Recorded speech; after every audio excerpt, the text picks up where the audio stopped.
You did everything.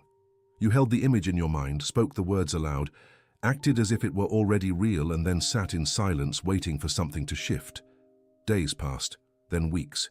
You went back to the practice, returned to the affirmations, deepened the visualization, and waited again. The desire never dimmed, the commitment never broke. And still, nothing moved. That is not the pain of wanting. That is the particular grinding torture of delay. When the silence stretches long enough, the mind reaches for an explanation, and the one it finds most often is this: the universe has not approved.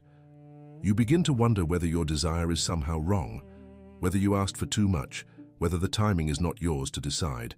Time begins to feel like an authority, a judge sitting above you, reviewing your case, withholding a verdict. You stop trusting the practice and start waiting for permission from something outside yourself to finally begin. Wallace Wattles did not teach superstition. He taught law. In his world, creation responds to definite thought, sustained by faith, stabilized by gratitude, and carried into form through action. These are not poetic suggestions. They are the operating conditions of a process. And within that process, he recognized something that most people never examine. A mixed signal cannot produce speed. When desire moves in one direction and fear moves in another, the mind does not send a command. It sends noise. Delay, in that case, is not fate. Delay is the shadow of what is happening inside. What this video will reveal is a governing principle that Wattles' entire body of work implies. When the mental signal is clear, unified, and no longer contradicted by the fear that runs beneath the surface, delay loses its authority. There is a speed law, not a metaphor, not a theory, but a lawful relationship between the quality of the inner signal and the pace at which creation responds to it. Before this ends, you will need to consider a difficult question: whether you have been blaming time for something you have quietly been doing to yourself. Every morning begins with a scan. Before the day has properly started, the mind is already searching the horizon for evidence, for some sign that movement is happening, that the work is paying off, that the silence of yesterday will not be the silence of today. It is a habit so deeply embedded that it no longer feels like checking. It feels like breathing. But what it actually is, in the language of creation, is a daily audit of doubt. Then comes the comparison. Someone else received what you have been holding in mind. They moved faster, arrived sooner, seemed to require less effort. The mind notes this with a particular sting. Not envy exactly, but something sharper. The suspicion that timing obeys other people's desire more faithfully than it obeys yours. You begin to measure your progress against theirs, and because their clock moved differently, yours suddenly feels broken. Silence, over time, stops feeling neutral. What began as patience hardens into a sense of abandonment. The universe that was supposed to be responding, organizing, delivering, it feels absent. The sense of being held at a distance, acknowledged but not answered, grows into something heavier than frustration. It begins to feel personal, as though creation has chosen, for reasons you cannot identify, to exclude you from its responsiveness. That is the moment when the doubt about the law itself begins. Not doubt about the desire. The desire remains vivid. The doubt is about whether any of this works at all, whether the principles are real, whether the teachers told the truth, whether the practice is anything more than elaborate waiting dressed up in the language of certainty. And once that doubt takes root, the entire effort begins to crack from the inside. The natural response to delay, for a mind that still believes but has grown afraid, is to increase the effort. More affirmations, longer lists, repeated aloud, written in journals, layered into the morning and the evening and every quiet moment between. The thinking behind it is reasonable. If some repetition worked a little, then more repetition must work more. But what is actually being repeated is not only the desire.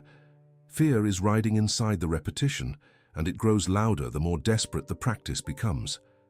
Visualization follows the same escalation. The images become more elaborate, the emotional investment more strained. The mind strains to feel the reality of the thing before there is any outer evidence of it. This is not creative vision. This is performance. The mind is trying to convince itself of something it secretly does not believe, and no amount of vivid imagery will close that gap. What gets reinforced through forced visualization is not faith. It is the awareness that the thing is not yet here. Action follows.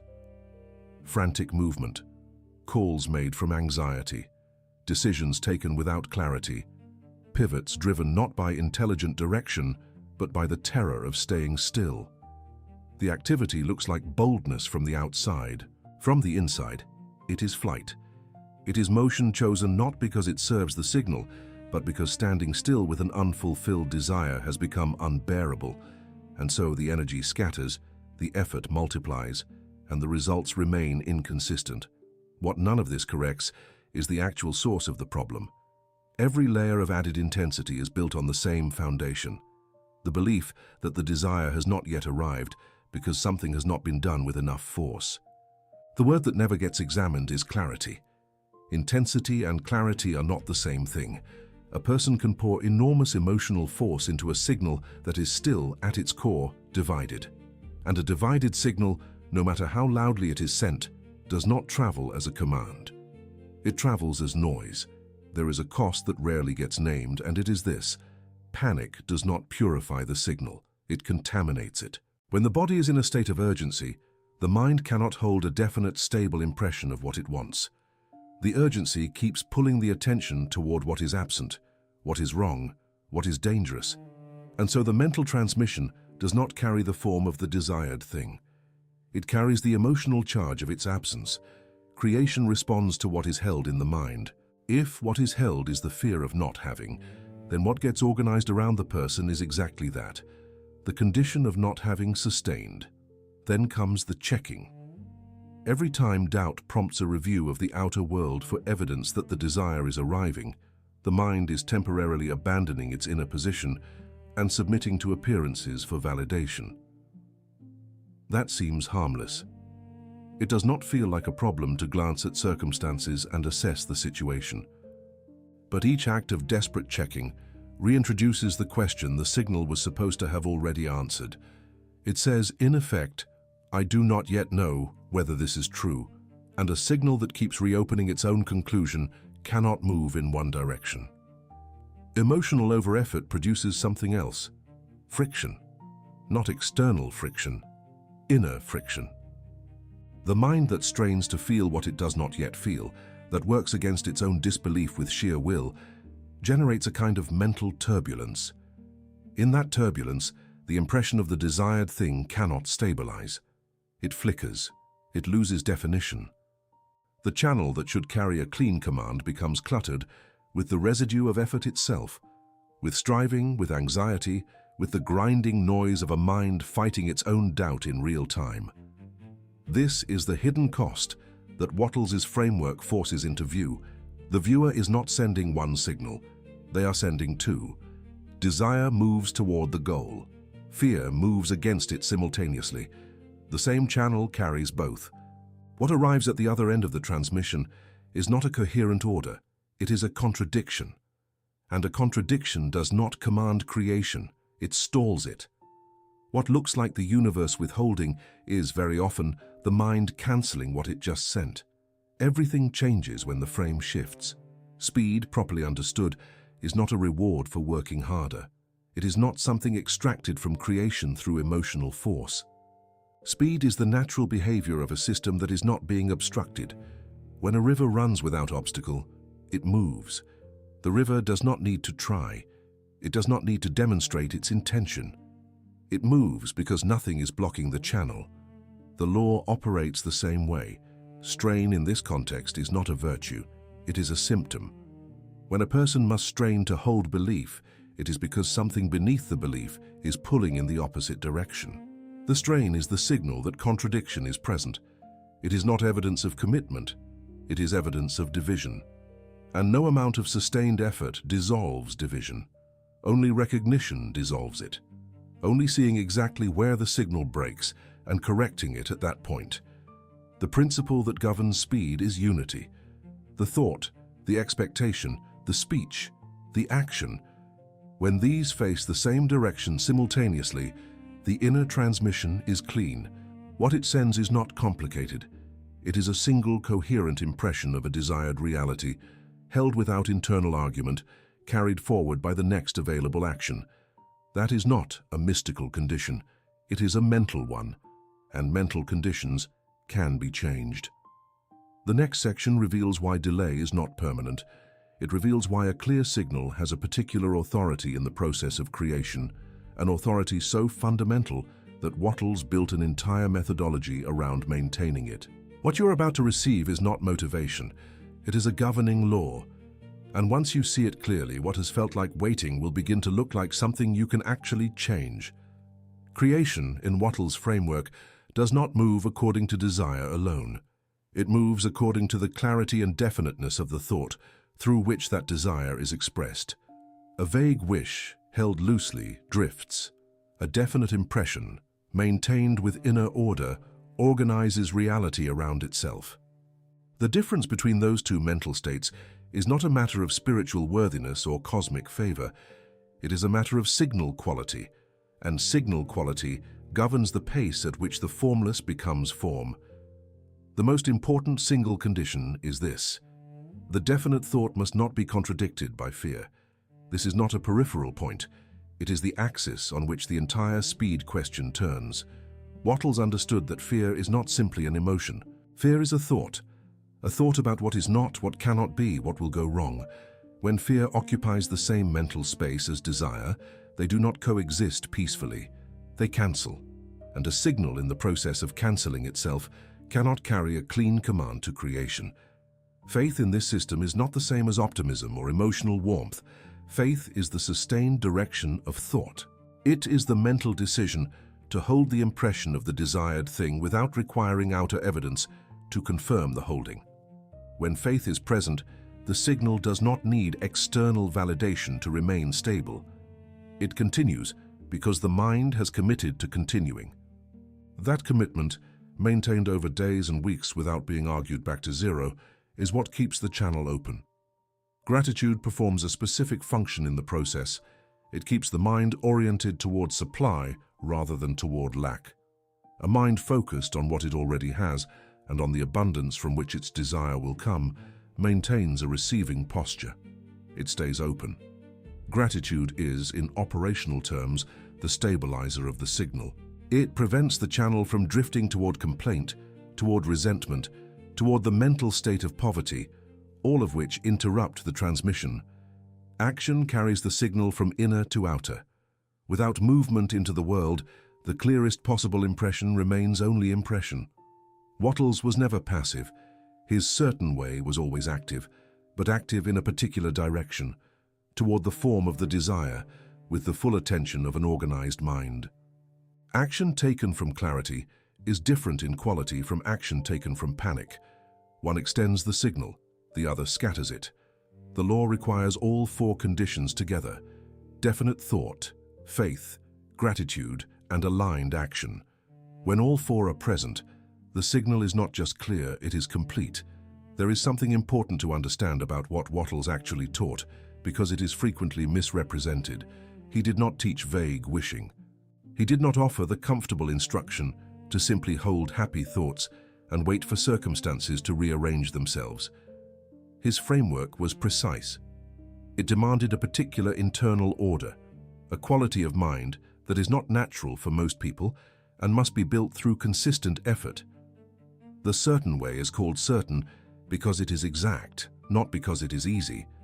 What Wattles described is a way of relating to thought, to desire, to action, and to the material world that is fundamentally different from the way most people operate. Most people relate to their desires as requests, petitions submitted to an uncertain authority that may or may not respond. Wattles taught that the person who understands the law relates to their desire as a direction, a defined form of reality that is being organized toward visible expression. The distinction is not poetic. It changes everything about the quality of thought the person carries. His certain way is not frantic. This must be repeated because the mind under delay naturally runs toward frenzy, but Wattles' framework runs in the opposite direction. The certain way is inwardly ordered, meaning the thoughts, words, and actions of the person are arranged around a consistent inner intention. The ordered mind does not scatter. It does not improvise wildly and call it effort. It moves steadily, with a clearly held form, through the nearest available actions, in the direction of the desired result. The precision in Wattles's approach extends to what he would not tolerate intellectually: contradiction. He understood that a mind working in the certain way cannot simultaneously entertain the vivid possibility of failure. It cannot hold the form of success in one mental breath and spend the next 3 mentally rehearsing disappointment. That kind of oscillation destroys the unity that makes the certain way work. Consistency of inner direction is not an optional refinement. In his system, it is the fundamental requirement. One of the most persistent errors in applying Wattles' teaching is the belief that the way to create speed is to push harder, to want more intensely, to try with greater emotional violence. This error is understandable. It is the way most external problems are solved. When something does not move fast enough, more force is applied. But creation, in Wattles's framework, is not an external problem. It is an inner condition. And the mental equivalent of brute force does not accelerate an inner condition. It disrupts it. The viewer who tries to bully creation into moving faster is not working in the certain way. They are working in the anxious way, the way of a mind that does not trust the law and therefore tries to compensate for that distrust with increased activity. But the increased activity is not aligned. It comes from fear. And fear-driven action, however vigorous, does not carry the signal forward. It introduces the very contradiction that slows the process down. Effort born from doubt does not confirm faith. It reveals its absence. Speed, in the correct understanding of this law, is the absence of internal resistance. It is not a condition produced by emotional violence. A river does not speed up by becoming more anxious about reaching the ocean. It speeds up when the obstacles in its path are removed. The same principle holds for the mental process of creation. When the inner resistance, the doubt, the cancellation, the fear-speaking, the desperate checking, is removed, the current naturally accelerates. Speed is what creation does when the channel is clear. It does not need to be forced into it. A calm, definite signal carries more authority than a desperate one. This runs against intuition, but it is lawful. Calmness in the context of creation does not mean indifference. It means the absence of inner argument. The person who holds their desired form with quiet certainty, who does not argue with it, does not constantly renegotiate it, does not demand that the outer world confirm it before they will believe it, is sending a signal of unusual clarity. And clarity in Wattles' system is the precise condition that creation requires in order to move without drag. The phrase forbids delay is not theatrical. It is lawful. When a signal arrives without contradiction, delay has no mechanism to attach itself to. Delay does not appear from nowhere. It appears where something in the process is impeded. Remove the impediment, and the delay does not persist. Not because a magical authority has granted permission, but because the condition that was producing drag has been dissolved. The law does not require a special decree. It simply responds to whatever the signal presents. Here is the precise thing the law actually removes: not time, but unnecessary drag. There is a distinction between the natural duration required for an outer result to form, which is real and which must be respected, and the added delay caused by a signal that keeps cancelling itself. Wattles never promised instantaneous results divorced from natural sequence. He promised that when the inner conditions are met, the process advances as efficiently as the law allows. Unnecessary delay, the delay produced by inner contradiction, is what the clear signal dissolves. What changes when the signal is clear is the distance between thought and visible outcome. That distance is not purely geographical. It is not simply a matter of steps between where you are and where the result is. It is a mental and perceptual distance. A contradicted mind cannot perceive the openings that are already present.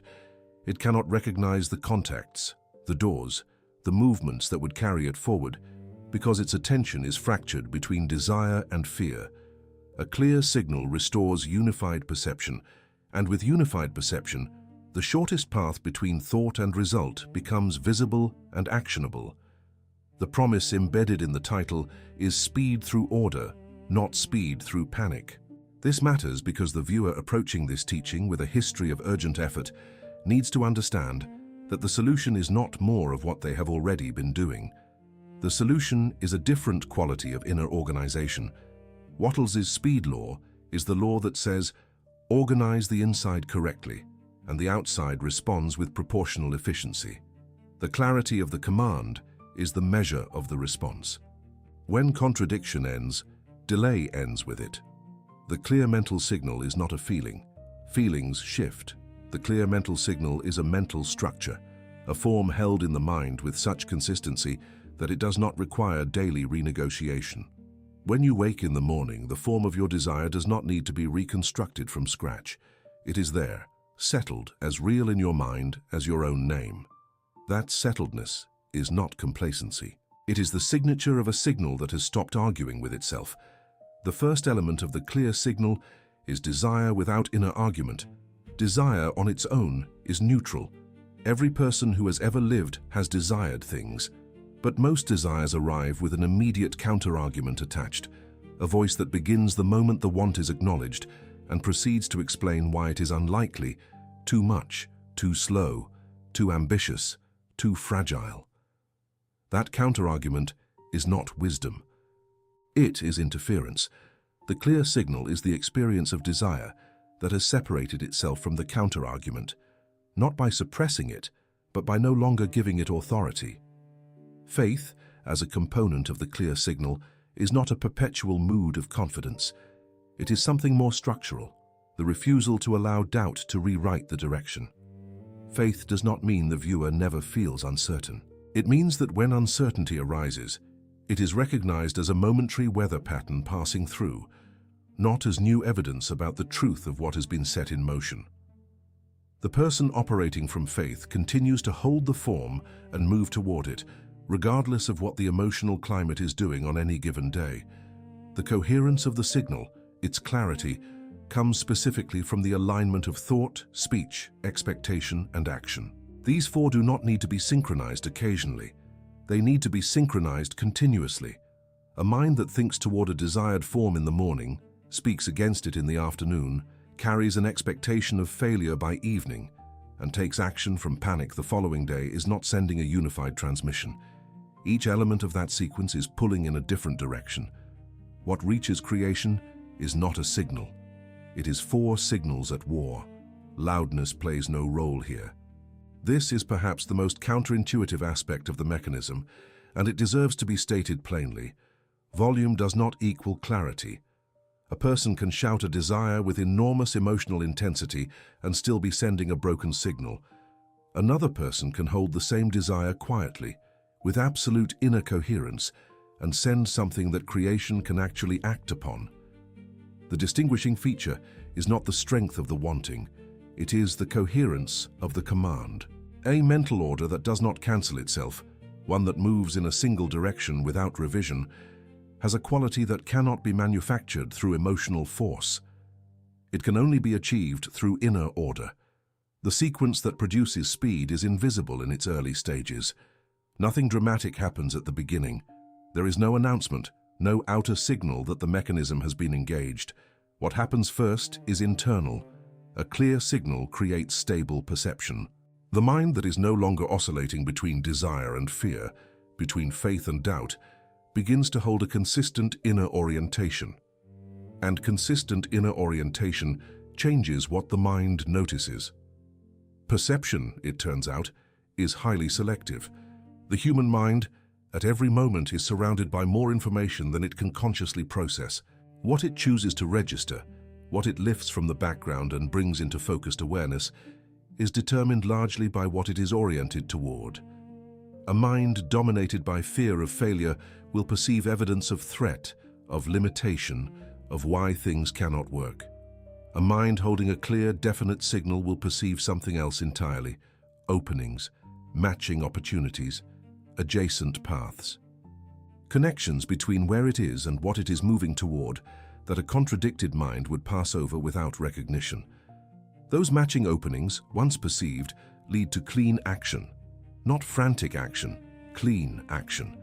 Action taken because the path has become visible and the mind is ordered enough to follow it without second-guessing every step. The quality of action changes because the quality of perception has changed. Movement toward the desired form becomes more direct because the person is no longer confused about the direction.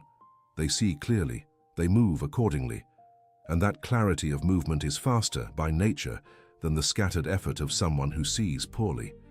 Clean action produces contact. Contact is the moment when the person moving from a clear signal meets the circumstances, the people, the resources, or the opportunities that are necessary for the desired form to take visible shape. Contact is not always dramatic. It can be a conversation, a realized connection, a door that opens because the right question was asked at the right moment. But contact of this kind happens at a higher frequency for the person operating with a clear signal, because their perception and action are consistently bringing them into proximity with what they need. Contact, repeated and followed, creates momentum. Momentum is not just movement, it is movement that builds on itself. Each step taken from clarity makes the next step more visible.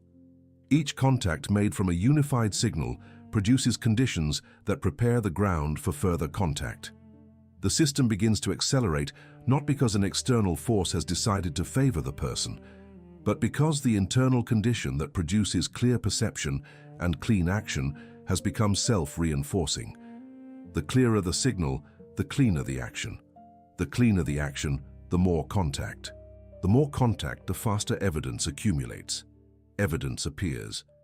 And this is the point where the significance of interruption becomes undeniable. The person operating from a clear signal begins to see results emerge, not because the universe is suddenly more generous, but because they have stopped interrupting the chain. They are no longer breaking the sequence at the point of perception by refusing to see opportunity. They are no longer breaking it at the point of action by moving from contradiction instead of clarity. They are no longer breaking it at the point of contact by speaking against what they just reached toward. The chain runs because the interference has been removed. Speed seen this way is not mysterious. It is the natural consequence of a process running without obstruction. What the speed law forbids, when the signal is truly clear, is not time itself. It is the accumulated drag of a mind that cannot hold one direction without sabotaging it. The moment that sabotage ends, the entire sequence accelerates. It cannot do otherwise. A clean channel carries the transmission faster than a damaged one. That is not a belief. That is the fundamental logic of the law. The first interruption is the simplest and the most ignored, speaking against the desire. Somewhere in the day, in a conversation, in a complaint, in an offhand remark to a friend, the person who is supposedly moving in the direction of their desired form announces in plain language that it is not working, that it is unlikely, that they are not sure, that they are afraid. Each such statement is not a neutral venting of frustration. In the language of signal, it is a cancellation. The mouth is part of the transmission. What it says repeatedly shapes the inner orientation. And an inner orientation shaped by statements of doubt does not sustain a clear signal. Checking with panic is the second interruption, and it is continuous in most people's experience. The mind returns over and over to the outer world for confirmation, not with curiosity, not with open perception, with the desperate need to verify that something has changed. This kind of checking does not gather useful information. It reinforces the underlying anxiety that motivates it. Each anxious audit of circumstances sends the same inner message: the signal has not arrived yet. And a mind that keeps telling itself the signal has not arrived yet is, in each repetition, weakening the very faith that the signal depends on. Acting from contradiction is the third interruption, and perhaps the most consequential. When a person takes action that does not align with the desired form, action motivated by fear of what might happen if they do not move quickly enough, or action designed to hedge against failure, the action itself sends a conflicting message. It says, "I am not certain." Certain action looks different. It moves toward the form without apology, without covering its retreat.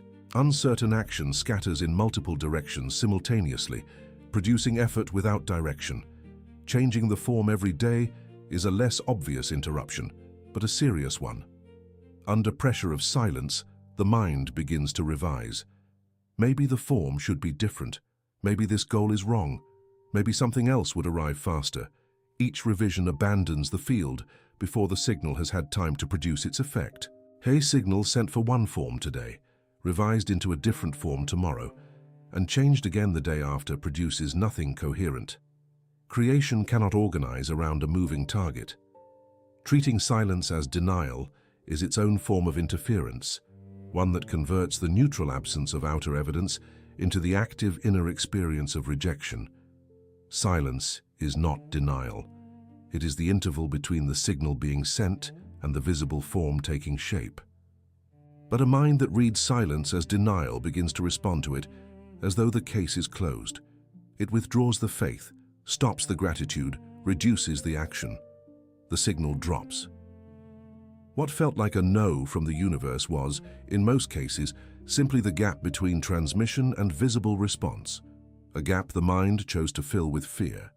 Letting appearances rewrite the inner command is the final and most seductive form of interference. When circumstances look exactly opposite to what has been held in mind, the pressure to align thought with what is visible is enormous. The rational mind argues, look at the facts, respond to reality as it is, not as you imagine it. But Wattles understood that outer appearances are always behind the inner signal. They show where the mind was, not where it is going. A person who allows appearances to continuously revise their inner command is placing creation's output above creation's input. They are letting the reflection control the light. Consider the structure of a legal decree. A court issues an order. That order travels through a channel, an official transmission, to the authority responsible for executing it. If the order arrives complete, unchanged, and without contradiction, execution begins.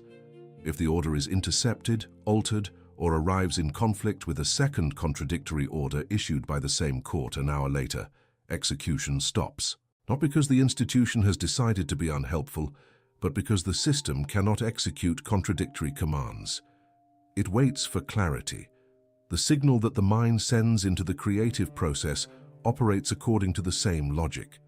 The desire, held as a definite thought and sustained through faith, is the legal decree. The channel through which it travels is the mind itself, the totality of thought, speech, expectation, and action. When the channel delivers the decree cleanly without alteration, the creative process begins organizing toward fulfillment. When the channel delivers a decree that contradicts itself, that says one thing today and its opposite tomorrow, that commands and cancels simultaneously, the creative process cannot execute. It waits. What feels like outer delay is often the creative process holding for a clear and final instruction. If the wire carrying the signal is cut, the order does not arrive. This is not a complicated principle, but its application is often missed because the cutting of the wire does not feel dramatic. It happens in small moments, the offhand statement of disbelief, the emotional panic that clouds the inner image, the quiet revision of the desired form because silence seemed to suggest that the current form was wrong. Each small cut interrupts the transmission, and interrupted transmissions produce the exact experience the viewer knows most intimately, the feeling that movement has stopped for no clear reason. When the order changes every hour, nothing can execute. This is perhaps the most painful version of the problem because it looks like flexibility and intelligence. The person who keeps revising their approach appears to be responding to feedback. But there is a difference between intelligent adaptation and fear-driven abandonment. Intelligent adaptation adjusts the path while maintaining the direction.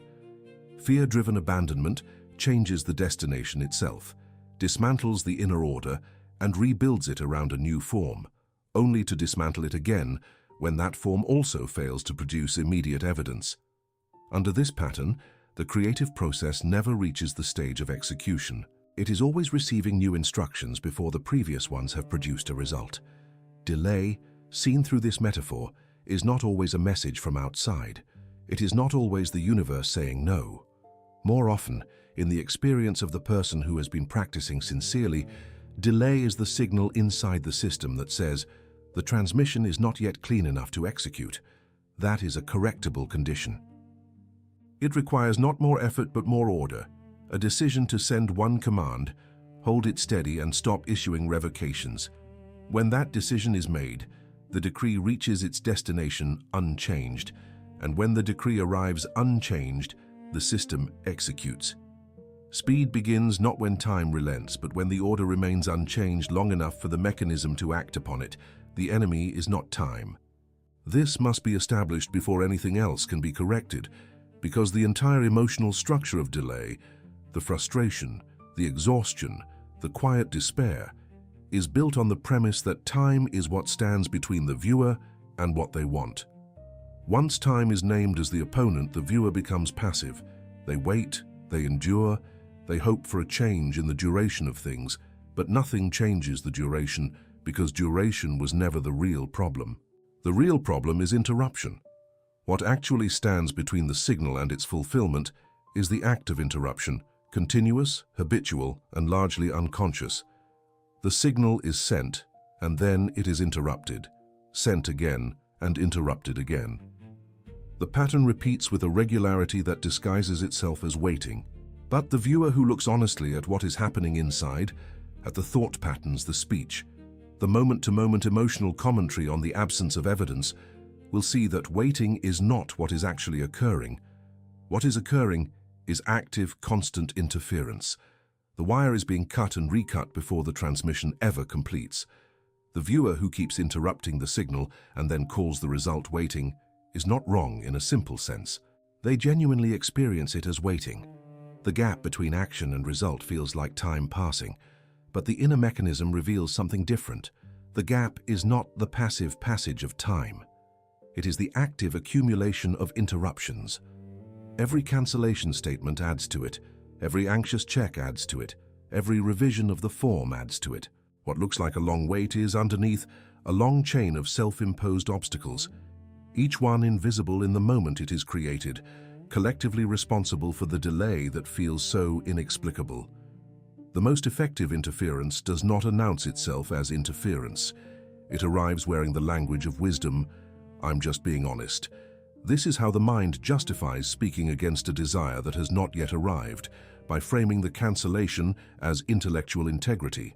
Honesty in the conventional sense means acknowledging visible reality.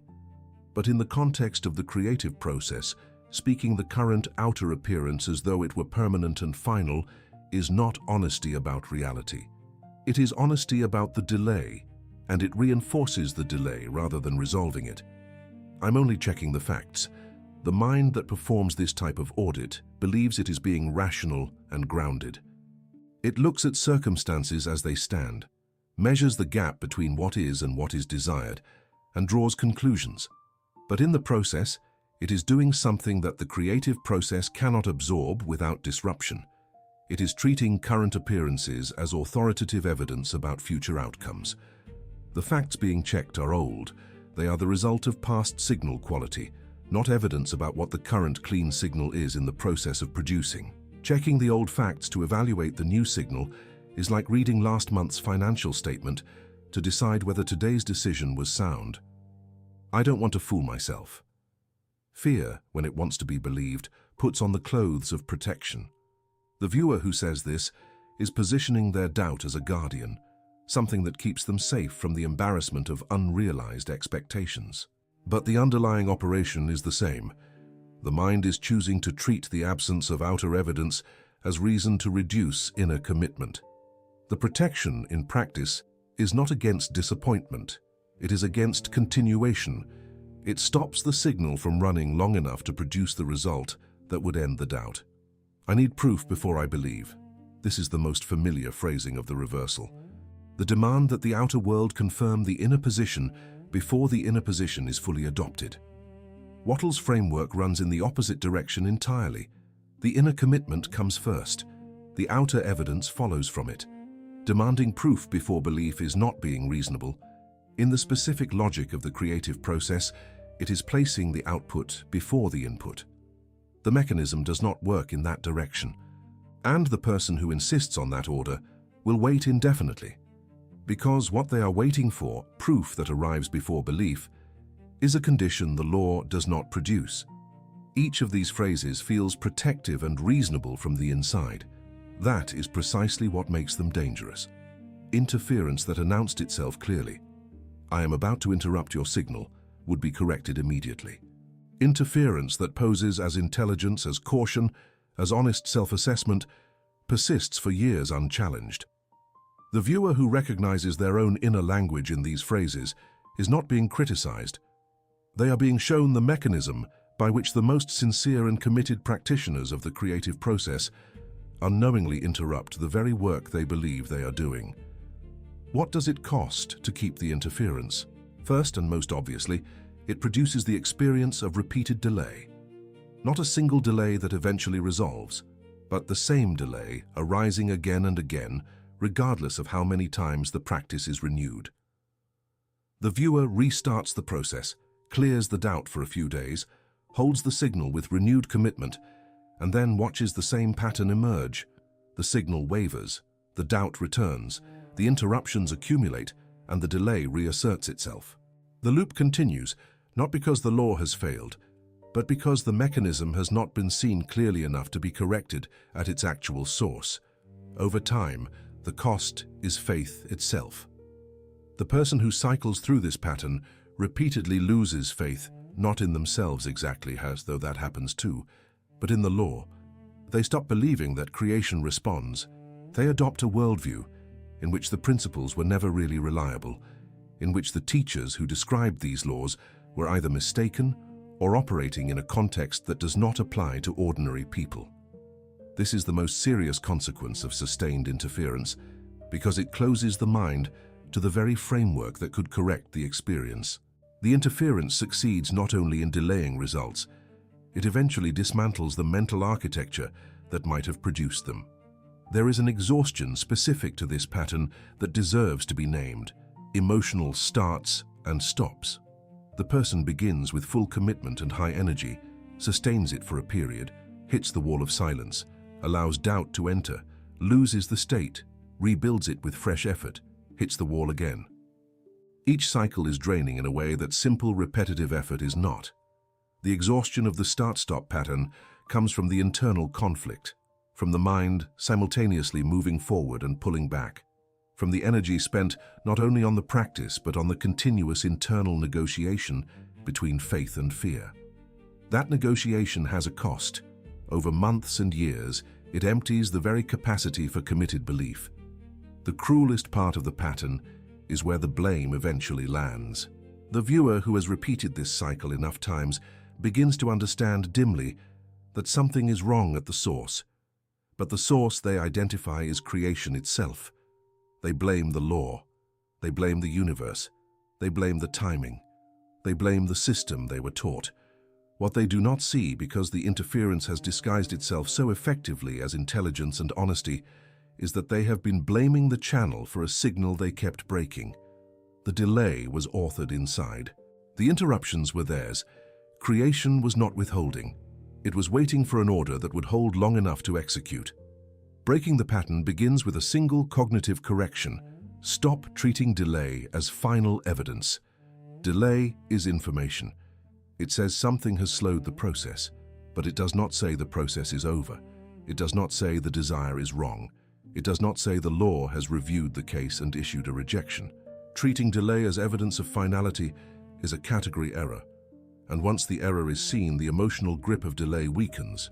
The silence no longer means what the mind has been insisting it means. The next step is immediate and practical. Stop sending cancellation through speech. Language is not neutral. Every sentence spoken in public or in private that frames the desired form as unlikely, delayed, probably impossible, or statistically improbable contributes to the shape of the inner signal. The mouth is the final expression of the mind's orientation. A person who genuinely wishes to send a clear signal cannot afford to use language as a relief valve for accumulated doubt. The doubt must be recognized and addressed at its source. Venting it through speech does not release it. It reinforces it. The form must also stop being abandoned under pressure. Every time silence convinces the mind to revise the desired form, to choose something smaller, something faster, something less threatening to belief. The new form inherits the same fractured signal that slowed the previous one. What actually needs to change is not the form. It is the quality of mind holding the form. Carrying a smaller desire with the same level of inner contradiction does not produce faster results. Only carrying the original desire with a genuinely corrected signal does. The form is not the variable, the signal is. What this subsection is preparing is a turning point, not a gradual philosophical adjustment, but a decisive inner reorganization. The viewer now understands what interference is, how it disguises itself, what it costs, and where it operates. What comes next is not more description of the problem. What comes next is the moment of choice. The pattern that has produced the delay is no longer invisible, and a pattern that has been seen cannot continue with the same authority it held before being recognized. Stop checking for evidence from fear. This is not a suggestion about attitude. It is a structural change in the relationship between the inner signal and the outer world. When checking is motivated by fear, when the mind scans circumstances because it is afraid the signal has failed, each scan introduces the fear back into the signal. The act of checking from that mental state does not gather information. It perpetuates the anxiety that is already slowing the process. Checking from interest, checking from a grounded sense of action, is different. But checking from the urgent need to know if it is working yet is the very behavior that breaks the chain. It must stop. Stop speaking as if the desire is impossible. Every word spoken from the position that the desired form is beyond reach, too slow, too unlikely, or too complicated, strengthens the mental argument against the signal. Language has a reinforcing function. Repeated often enough, it shapes not only other people's expectations, but the speaker's own inner orientation. A person who says, "It probably will not work enough times," is not venting residual doubt. They are actively training the mind to hold that position. The words must change, not because positive language is magic, but because the language reflects and reinforces what the mind is oriented toward. Stop asking the world to prove the law before you obey it. This is the demand for evidence before commitment, the reversal that Wattles' framework identifies as the specific mental error that keeps the law inaccessible. Creation does not demonstrate itself to skeptics, who will only commit once proof arrives. It responds to those who have already committed. The demand for pre-commitment proof is not intelligence. In this specific context, it is the reason the proof never comes, because the signal that would produce the proof requires the commitment it refuses to make. Stop interrupting the inner order. Whatever form interruption takes in the viewer's specific experience, whether it is speech, desperate checking, emotional storms over silence, or daily revisions of the desired form, it must be recognized as the specific behavior that is producing the delay being suffered. Not an external condition, not an unkind universe, not unfortunate timing. The interruption is the cause, and it is located inside. Every time the order is sent and then revoked, every time the signal is transmitted and then cancelled, the delay extends. Interruption must stop, not because the law requires blind obedience, but because the mechanism literally cannot execute a command that keeps changing. Stop worshipping silence. Silence, the absence of visible outer evidence, has been given enormous authority in the mental life of most people practicing these principles. It has become the signal that nothing is happening, that the law is not responding, that the practice has failed. But silence is not the voice of creation. It is the interval between transmission and visible form. What happens in that interval is not nothing.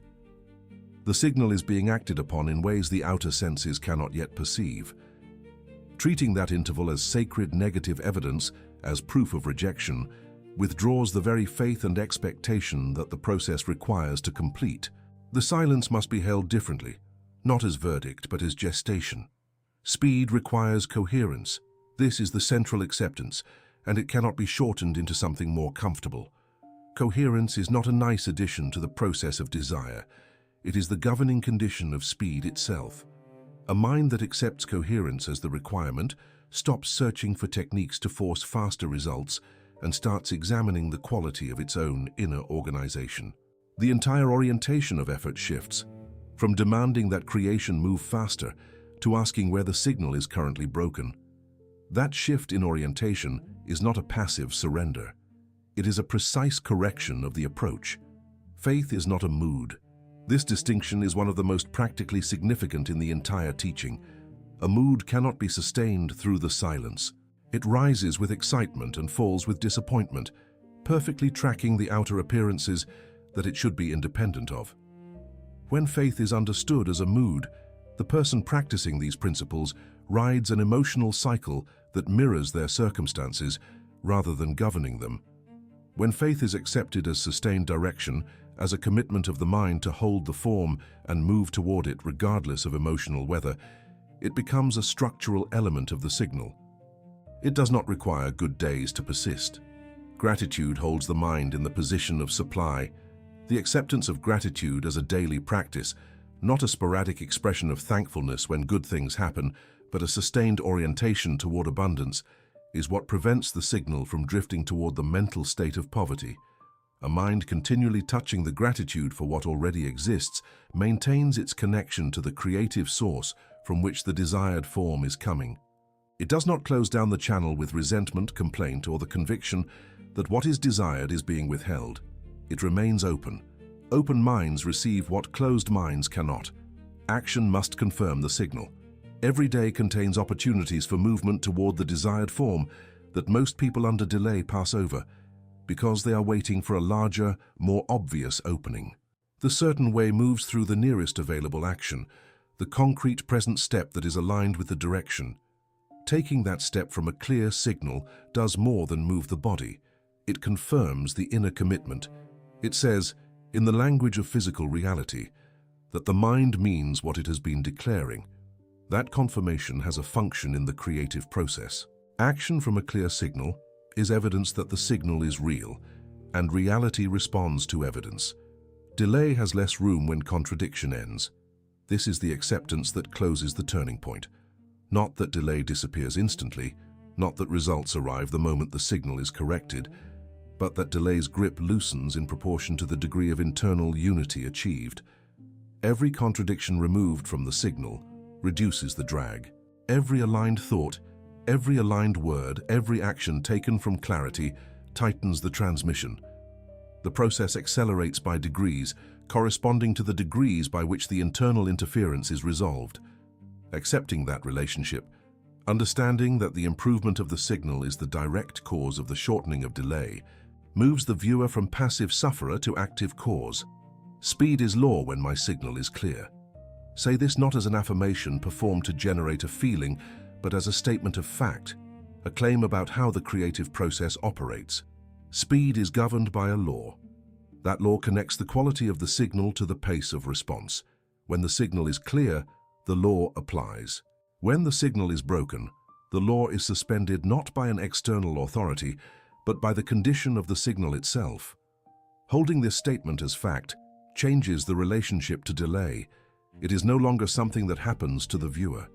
It is the result of a measurable inner condition that can be assessed and corrected. I do not cancel what I command. The habit of cancellation, the daily unconscious process of sending the desired form and then revoking it through doubt, speech, and checked appearances, has operated largely without recognition. Naming it as cancellation and adopting the explicit position of refusing to cancel the command makes the habit visible and correctable. When the mind moves toward cancellation, when the mouth begins to frame the doubt, when the inner voice begins to revise the form, the new position has language for the interruption and authority to refuse it. The command stands. The order is not revoked. I hold the form without panic. Panic is not a form of commitment. It does not sustain the signal. It burns through it. The new inner position is one in which the form of the desired reality is held with the kind of stability that does not require external reassurance to continue. It does not need the silence to end. It does not need a sign from circumstances before the next step. It holds because the mind has committed to holding, and that commitment is made from the place of knowing that holding is the lawful condition for speed. I act from certainty. Certainty, as an inner position, does not mean the absence of doubt. It means the refusal to let doubt determine direction. Acting from certainty means taking the aligned step, regardless of what the emotional climate is doing, regardless of what the outer world currently looks like, regardless of how long the silence has lasted. The action is taken because it is the correct action in the direction of the form. The certainty is not about the outcome, it is about the law. Acting from certainty is the physical expression of a mind that has accepted the speed law as governing. Delay does not rule a unified mind. A unified mind is not a mind from which doubt has been expelled. It is a mind that has unified its direction, whose thought, speech, expectation, and action all face the same way. Against such a mind, delay has no leverage. Delay's power depends on contradiction, on the internal division that creates drag. Remove the division, and delay becomes what it actually is, the natural duration of a process running efficiently, rather than the extended suffering of a process continually impeded by its own transmission. There is a choice available at this moment in the teaching that no external authority can make on the viewer's behalf. It is the choice between emotional drama and lawful clarity. Emotional drama is the pattern of responding to delay with increasing intensity, more urgency, more checking, more desperate effort, more speech from fear, more revisions of the form under pressure. Emotional drama feels like doing something. It feels like caring deeply, like refusing to accept failure, like fighting for what is wanted. From the inside, it can masquerade as commitment. From the outside, from the perspective of the law, it is the most reliable method available for ensuring that the signal remains broken. Drama feels powerful. This is the reason it persists. The surge of emotion in response to delay creates the sensation of force, the sensation that something is being done with significant energy. But force and direction are not the same thing. A force applied in contradictory directions simultaneously produces no net movement. The emotional energy of drama, for all its intensity, scatters in multiple directions. Toward the desire, toward the doubt, toward the fear, toward the rage at circumstances. What reaches creation through that scattered expenditure is not a concentrated command. It is turbulence. Clarity feels quiet. This is why it is so often mistaken for passivity or resignation. The person who has achieved inner coherence does not look frantic. They do not appear to be fighting. They hold the form with a stillness that can seem, to an observer running on drama, like indifference. But the stillness is not indifference. It is the operational signature of a signal that has stopped arguing with itself. The creative process, receiving a transmission with that quality, does not require dramatic emotional accompaniment. It responds to the coherence. Movement begins.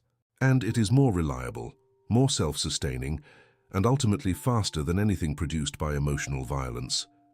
The new identity must prefer order over intensity.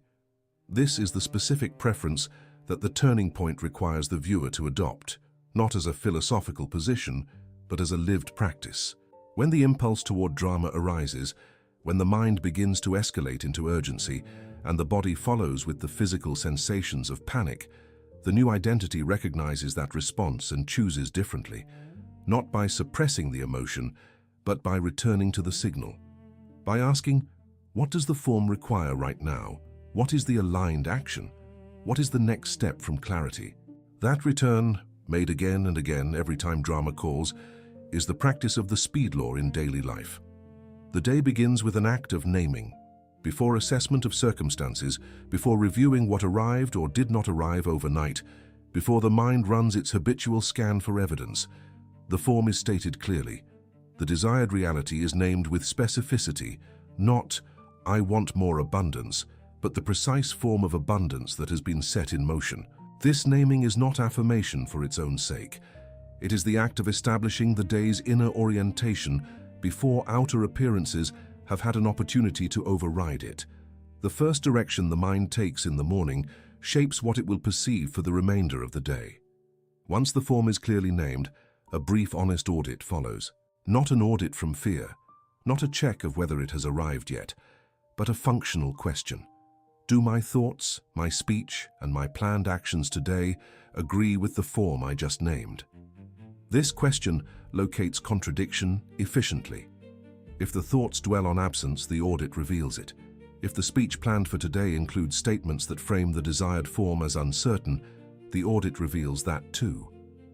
If the action scheduled for the day is driven by panic rather than by the direction of the form, the audit makes the misalignment visible before it compounds. Contradictions caught early cost less than contradictions that run uncorrected for hours. When the daily audit reveals a misalignment, a thought pattern already moving toward doubt, a tendency to check with anxiety, a speech pattern that cancels the inner order, it can be corrected at the start rather than at the end of the day.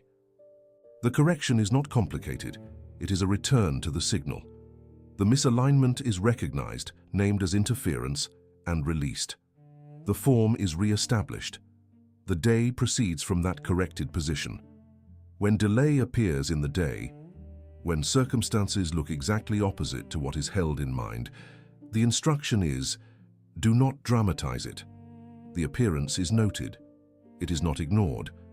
The person who ignores circumstances entirely is not using the law. They are avoiding reality. But noting the appearance and making it the anchor of emotional experience are two entirely different responses. The delay is noted, the interference is acknowledged if it is there, and the return to the signal is made without ceremony, without extended mourning, without the spiral of evaluation, doubt, and despair that turns a temporary delay into a crisis of faith. The language of delay has a specific structure. It asks, why is it taking so long? That question seems reasonable. But the question itself embeds an assumption that the taking long is the primary phenomenon, that the outer timeline is what needs to be explained. A different question entirely changes the field of inquiry. Where am I interrupting the signal? This question locates the problem accurately. It moves attention from the external duration, which the viewer cannot directly control, to the internal interference, which they can.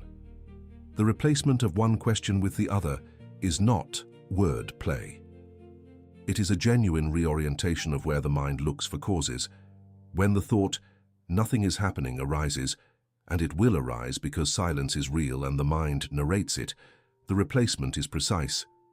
I keep the signal clear. The original thought is a statement about outer appearances framed as truth about the creative process. The replacement is a statement about inner action, an action the viewer is performing right now, in this moment, regardless of what the outer world is currently showing. The replacement does not pretend the silence is not there. It declines to accept the silence as evidence that the law has failed, while placing the mind's attention on what it actually controls. Maybe it failed is one of the most erosive thoughts available to the practicing mind, because it frames the creative process as a single event that either succeeded or did not. But the creative process is not a single event. It is an ongoing sequence of signal, organization, movement, and visible form. Maybe it failed treats the absence of outer evidence as conclusive, as though the inner signal has been evaluated and returned with a failing grade. The replacement, I do not cancel the order, is not denial of the outer silence. It is a refusal to allow the outer silence to execute a cancellation that the mind itself has the authority to prevent. Language aligned with the signal is not the same as pretending outer circumstances are different from what they are. Aligned language describes the inner position accurately. I am holding the form. I am maintaining the direction. I act from the law. These statements are true regardless of outer appearances, because they describe the present state of the inner signal, and the inner signal is what the viewer actually governs. Outer circumstances lag behind the inner signal. They cannot be described accurately yet because they have not yet caught up to where the signal currently stands. The aligned language speaks to where the signal is now, not where the circumstances have not yet arrived. Prompt action matters. Not frantic action, prompt action. The difference is orientation. Frantic action moves quickly because it is afraid to stand still. Prompt action moves quickly because the aligned opportunity is present right now, and a mind operating in the certain way does not delay the available step. When the opportunity for aligned action appears, the certain way takes it immediately. Not after more evaluation, not after further evidence, not after the emotional state becomes more comfortable. Now, because the form is clear, the step is identified, and waiting serves no purpose that clarity cannot serve better. But there is a ceiling. The person who overacts from panic, who multiplies their activity endlessly in the belief that more movement equals more creation, is not moving in the certain way. They are moving in the anxious way, and the anxious way cannot sustain the signal. The certain way is measured. It takes the next available step. It does the nearest thing that is aligned with the form. It does not attempt to collapse the entire distance between current position and desired result in a single, overwhelming effort. Overaction from panic is one of the more sophisticated forms of interference because it looks like exceptional effort and feels like sacrifice. The standard for each action is excellence. Whatever the nearest available step is, whether it is a phone call, a written communication, a financial decision, a creative output, it is done with the full quality available to the person in that moment. Excellence in action has a specific function in the creative process. It connects the signal to visible reality with integrity. A signal of high quality expressed through mediocre action loses coherence between thought and physical expression. Excellence in the present action is not about impressing others. It is about maintaining the quality of the transmission through every layer of the process. Movement without begging for evidence is the hallmark of the certain way in its most advanced expression. The person who has truly internalized the speed law does not move and then stop, waiting for the movement to be validated by a sign from circumstances before the next step. They move, complete the step, and move to the next one, because the law governs the process and the process advances by continuing. The action is the physical proof of the clear signal. The evidence will follow from the action.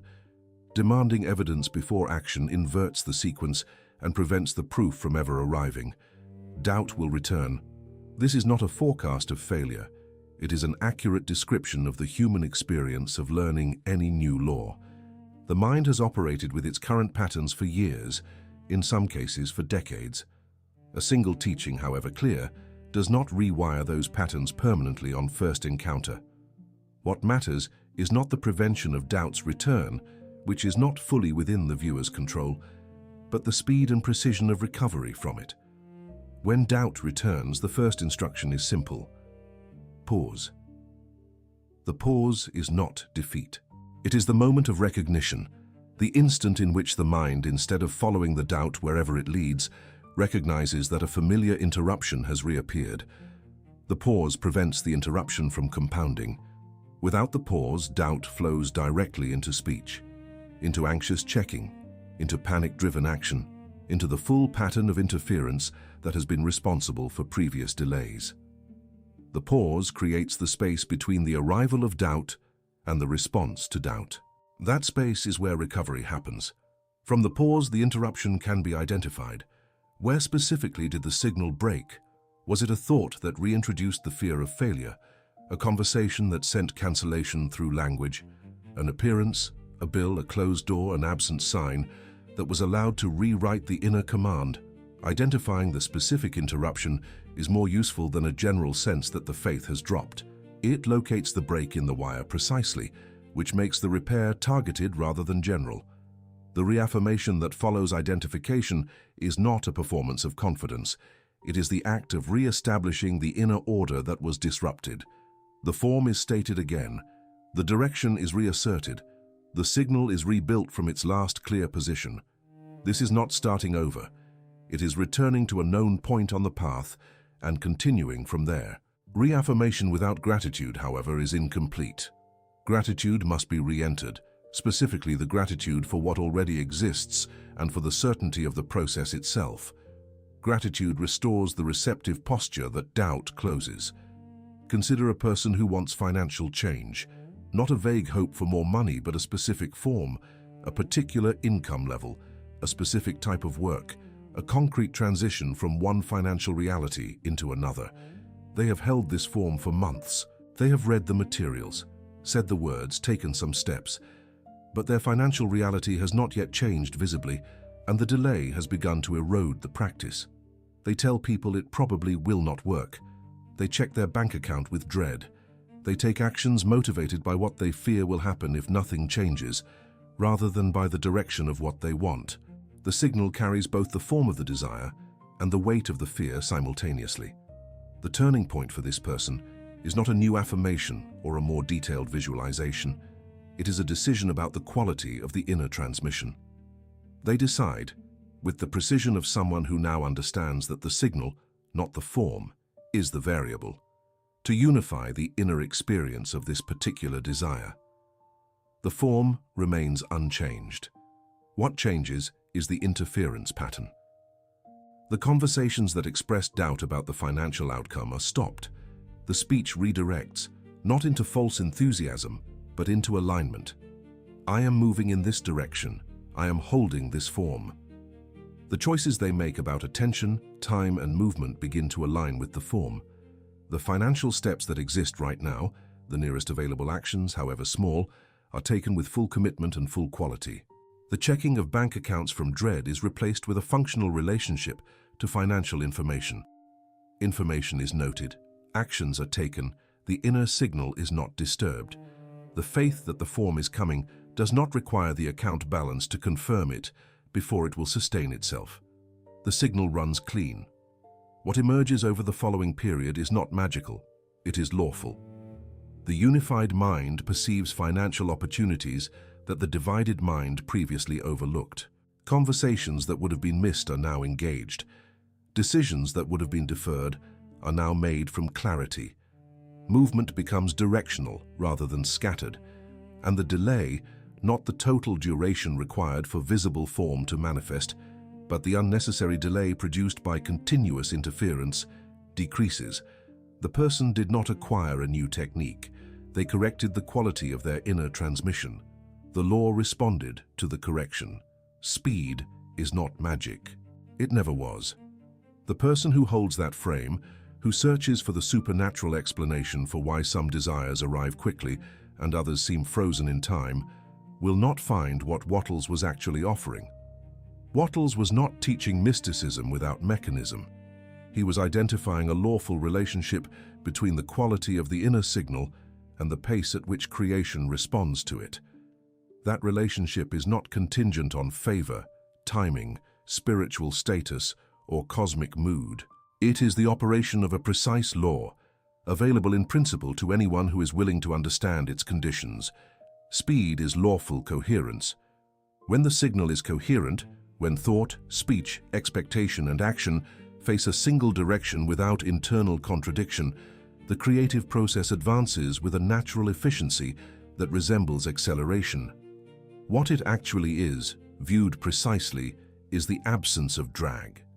Remove the internal resistance that was slowing the process, and the process runs at its natural pace. That natural pace, experienced from the other side of the interference, feels like speed. It feels like the law suddenly honoring a claim it had been ignoring.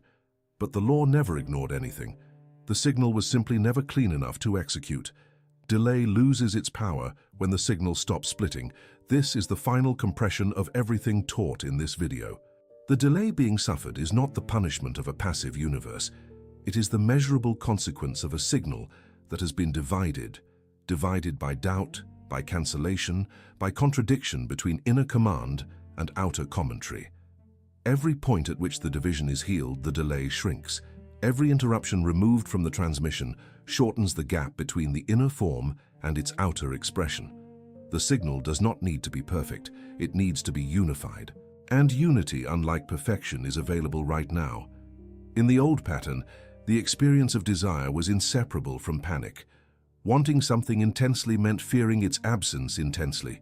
The checking was constant, the speech was contradictory, the actions were scattered across multiple directions simultaneously, and the gap between effort and result produced a frustration that deepened with every passing week. Delay was the dominant experience, not because creation was unresponsive, but because the signal arriving at creation was incoherent. The old life was full of genuine commitment to desires held in fundamentally self-canceling ways. The new life operates under a different principle. Desire arrives with clarity rather than panic. Speech confirms the inner direction. Attention is maintained on the form without the frantic audit of outer circumstances. Action is taken promptly and with excellence, from the position of lawful certainty rather than from the fear of further delay. Gratitude keeps the channel oriented toward supply. The mind that was formerly organized around the suffering of waiting is now organized around the practice of maintaining the signal. That reorganization is not a guarantee of any specific outer result at any specific time. It is the condition under which the law operates with its full authority. The old mind begged time. It pleaded with circumstance. It prayed not so much from faith as from the anguish of separation between desire and visible form. The gap felt like an authority, something with the power to grant or deny, to extend or close the weight at its own discretion. And because time was treated as an authority, the mind subordinated itself to appearances, let circumstances determine the inner state, and constantly revised the signal in response to what the outer world was showing. The new mind understands that time is not the authority. The signal is. The inner signal governs the outer pace, and the inner signal is, in its essential quality, something the viewer commands. A clear signal is a command without apology.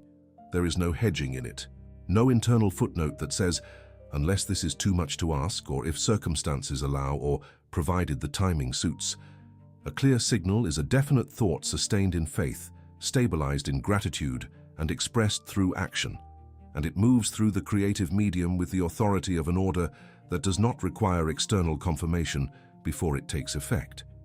It has been given. It stands. The formless substance that Wattles described as the raw material of all creation does not evaluate it for worthiness. It responds to its clarity. Clarity is all the command needs in order to be obeyed. A broken signal is a request with cancellation attached. Every desire held in contradiction carries within it the seed of its own revocation. The request is made, the cancellation rides with it, the command is sent, the counter-command follows immediately. And so the creative process, which is built for execution, finds itself unable to execute, not from unwillingness, but from the structural impossibility of executing an order that refutes itself. The broken signal does not produce delay as punishment. It produces delay as the inevitable consequence of an unexecutable instruction. Nothing in creation refuses the viewer's desire. The signal refuses itself. The speed law begins where contradiction ends. This is the final law stated in its simplest form, and it carries with it the entire weight of the teaching. Not where effort begins, not where hope begins, not where spiritual conditions are finally met to some unknowable standard. Where contradiction ends. The moment the inner signal stops dividing against itself, the moment thought, speech, expectation, and action move in a single direction without internal dissent, the law engages. The mechanism activates. The unnecessary drag dissolves. And creation, which has been ready all along, begins to move. What has been laid out in this teaching is not a promise that requires the viewer to believe it on faith before testing it. It is an invitation to observe what happens when the interference stops, to apply the correction and measure the quality of movement that follows. The speed law is available not in some future moment when enough time has passed or enough practice has accumulated, but in the next moment of aligned choice. The declaration of the law is itself a signal alignment, stating it with genuine inner recognition, not as a formula but as a personal claim about the governing condition of the creative process, is the act of adopting the new inner position. The viewer standing at the end of this teaching has been given the precise description of what delay is, where it comes from, what sustains it, and what dissolves it. What remains is a single inner move, the adoption of the clear signal as the primary creative responsibility, not the management of circumstances, not the monitoring of outer timelines, the quality of the transmission.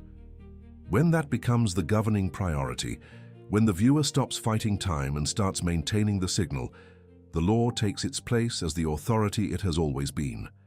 Say this now, and say it from the place of actual recognition, not as a phrase you have been given, but as the statement of a law you have now seen with enough clarity to claim, "Speed is law when my signal is clear." Not when circumstances are favorable, not when enough time has passed, not when the universe decides that you have waited long enough, when your signal is clear. The condition that governs the pace of creation is yours to meet. It was always yours to meet. The law was never withheld from you. The signal simply needed to stop arguing with itself. Hold that statement as a structural position in your mind, not as a mood that will shift with the next difficult day. Every time delay returns, every time the silence extends and the old pattern of panic begins to assemble itself, return to this law. Not to a feeling, not to an emotional state you are trying to reconstruct, but to the law itself. Speed follows clarity. The signal governs the pace. Where contradiction ends, movement begins. That is not hope. That is the lawful description of the mechanism. And you now hold it. From this point forward, the question is never, why is it taking so long? The question is always, is the signal clear? Is the command unified? Is there contradiction in the transmission that needs to be corrected right now? That shift in question is not a small adjustment to the practice. It is a complete reorganization of where creative attention lives. And creative attention placed on the quality of the signal is the most direct possible engagement with the speed law. If this teaching has moved you, if you have seen, in its descriptions of interference and clarity, and the lawful nature of speed, the specific patterns that have been operating in your own experience, subscribe to this channel. What continues here is the full body of Wallace Wattles' teaching on the law of creation, the nature of the signal, and the certain way of thinking and acting that makes the formless respond. The work is serious, it is classical, and it will not leave you where it found you. Leave a comment with the law, write it where others can see it. Declare it in the language it was given to you. Speed is law when my signal is clear. Let it stand as both a personal declaration and an invitation to those who encounter it to ask the question that everything in this teaching has been building toward. From this day, the order stands.